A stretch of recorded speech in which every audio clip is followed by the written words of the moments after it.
Bueno, como te dije, el tema total de hoy es de petróleo y sus derivados.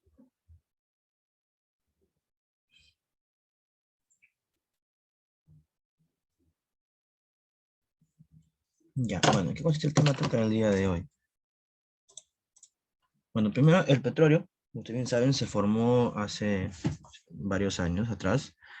¿A partir de qué cosa? Justamente a partir de organismos vivos que se mineralizaron, mezclándose con arenas y limos que cayeron al fondo del mar.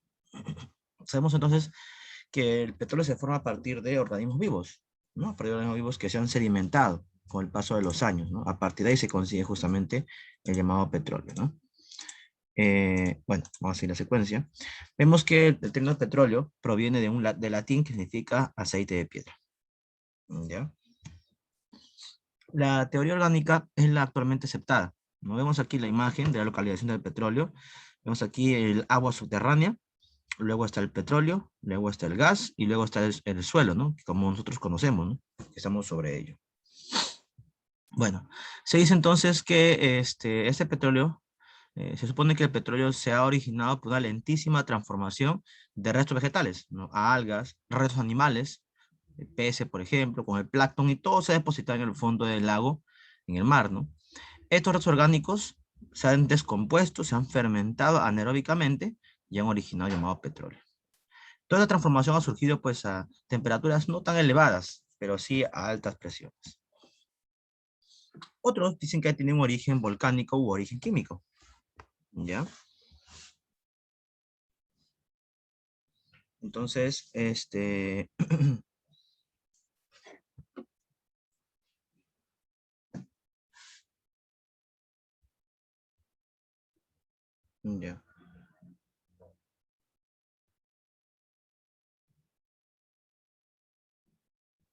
Bueno, como te decía entonces, tiene un origen volcánico y químico. El químico es como ya que te mencioné hace un momento, ¿no? Y el volcánico se dice que entonces que hubo una actividad volcánica, el cual puede también permitir la formación de petróleo. Bueno, hay otra hipótesis, la hipótesis de Engler, que dice pues que el petróleo y el gas natural son combustibles fósiles, ¿no? Que se utilizan mucho en la actualidad, más que todo como combustible para los vehículos. Dicen pues que se ha formado por acumulación de restos animales y vegetales en el fondo del océano, ¿no? Donde también habrían participado las bacterias, justamente en esa transformación. Bueno, sabemos en la actualidad que el petróleo, que en los combustibles se utiliza como GLP, ¿no? Gas licuado de petróleo, junto con el gas natural, ambos, se encuentran entre las rocas porosas. Como ven ustedes en la imagen ahí claramente, esta es la parte celeste, es el mar, ¿no? Y en el fondo del mar, ¿qué encontramos? Agua subterránea, gases, mezcla de hidrocarburos, y ahí se encuentra el petróleo, ¿no? En el subsuelo. Bueno, sí, ese primer antecedente está, hace años, ¿no? En el tiempo antiguo, en la época de la Biblia, o las culturas precolombinas, ya más o menos 7.000 años antes de Cristo, donde se habla acerca, pues, de los primeros yacimientos de petróleo, ¿no? Que posiblemente fueron de los primeros seres vivos que vivieron y murieron por una gran catástrofe, ¿no? Y muchos murieron, y a partir de ahí comenzó a formarse el petróleo, ¿no? Sabemos que el petróleo es un recurso natural, pero que no es renovable, ¿saben? No es renovable.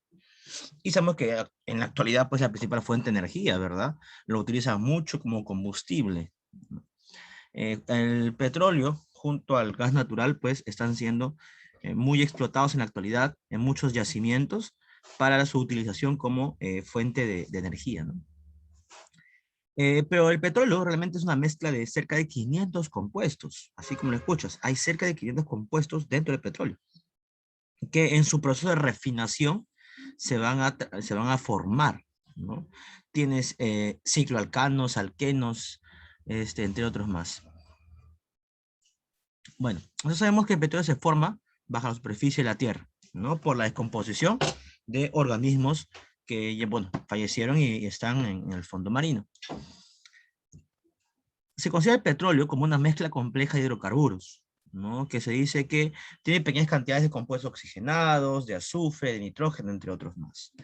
Si queremos saber la cantidad aproximada en porcentajes de composición química del petróleo, pues tiene carbono del 84 al 87%, hidrógeno del 11 al 14%, azufre del 0 a 2% y nitrógeno 0,2%. Es aproximadamente la composición química. ¿Cuáles son los componentes más abundantes en el petróleo? Bueno, hay hidrocarburos líquidos, hay gaseosos y hay sólidos también. Entre los más abundantes están por los cicloalcanos, alquenos, alquinos y los hidrocarburos aromáticos, los más abundantes. También hay derivados del petróleo, pues está la gasolina, por ejemplo, ¿no? Hay tipo de gasolina, ligera, pesada o de aviación, en este caso para aviones. Hay querosene, el gasóleo, el mazut, los aceites, parafinas, betunes o el coque del petróleo, son derivados del petróleo. Es el mapa de reservas de petróleo en el mundo, ¿no? En el mundo vemos que en cada continente hay distintos tipos de yacimientos petrolíferos. Y te das cuenta claramente cuál es el continente que posee mayor cantidad de petróleo, así como le escuchas cuál es. Vamos prácticamente, no está en América, no está en Centroamérica, no está en Europa ni en África. Vamos a un lugar muy conocido, ¿no? Donde siempre ha habido muchas batallas y guerras, ¿verdad? Hace muchos años. Irak, por ejemplo, entre otros más, ¿no? ¿Por qué? Porque en el Medio Oriente encontramos el mayor porcentaje de yacimientos petrolíferos. Mira, 63% de todo el petróleo del mundo, del mundo. O sea, más de la mitad del petróleo del mundo está en Medio Oriente. Es por eso que hay muchos países que se pelean por ese petróleo, porque hay millones y millones de toneladas de petróleo, el cual equivale a mucho dinero. Ahora, el petróleo tiene que pasar por un proceso de refinación, ¿no? Una llamada, bueno, en este caso, todo inicia con la destilación del petróleo. Si aplicamos temperatura a dos líquidos diferentes que están mezclados, se van a separar. El objetivo es separar los componentes del petróleo. ¿Y qué hay en el petróleo? Mira, acá está la lista. Hay gasolina, hidrocarburos ligeros, querosene, naftas, gasoil, lubricantes. Y tú dirás, ¿y todo esto sirve? Claro, todo esto se vende. Los lubricantes, ¿no escuchan ustedes los lubricantes para los carros, para las motos, que venden bastante, ¿no? Hay muchos centros de lubricantes todavía. Es dinero. Es querosene. La gasolina es dinero. ¿Te das cuenta que todos sus subproductos del petróleo son comerciales? Mira. Ahora, ¿por qué es necesaria la destilación del petróleo? Bueno, como está constituido por una gran cantidad de mezcla de componentes, se tiene que destilar para poder separar y poder conseguir cosa, el petróleo puro. Ojo, se va refinando el petróleo para conseguir el petróleo puro mediante la destilación.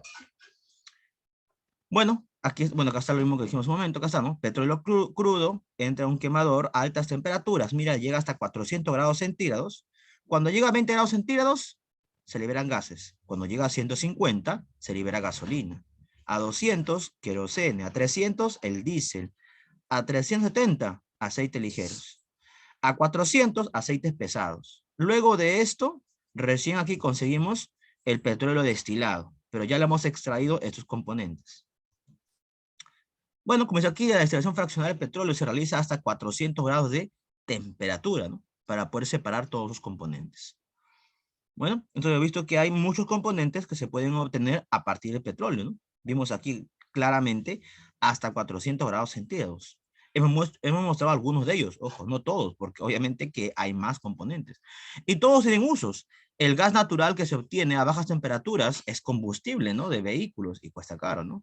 El éter de petróleo es un disolvente, igual que la hidroína. La gasolina y querosene son usos de combustión, vehículos. Combustóleo en calefacciones y calderas, se consigue aceites lubricantes y el asfalto, que es para construcción. Mira, todo esto se consigue en una destilación fraccionada del petróleo. Y todos son comerciales. Todos son productos que se pueden utilizar, ¿no? Y se utilizan. Y vemos aquí justamente productos derivados del petróleo. Ahora, existen otros productos que se pueden obtener a partir del petróleo. Los plásticos, por ejemplo. Así como el plástico es un derivado del petróleo. Y de este plástico se puede conseguir poliestireno. Eso veremos ya la próxima semana. Lo que es poliestireno, polietileno, polipropileno, espumas de poliuretano, etcétera. Todo eso veremos ya la próxima semana, lo que son plásticos. Entonces, si te das cuenta, la industria petroquímica es una industria, ¿qué cosa? Muy amplia, ¿verdad? Básicamente su estudio principal, ¿qué cosa es? Es generar productos a partir del petróleo, ¿no? En su proceso de refinación. Pero en ese proceso de refinación, ¿qué conseguimos? Productos que son utilizados en distintos ámbitos, industriales, textiles, químicos, farmacéuticos, etcétera, ¿no? Entonces, hasta ahí hemos visto, chicos, lo que es la industria del petróleo. ¿Hay una pregunta con respecto a lo que hemos hablado en este momento? Lógicamente el material es enviado a la plataforma.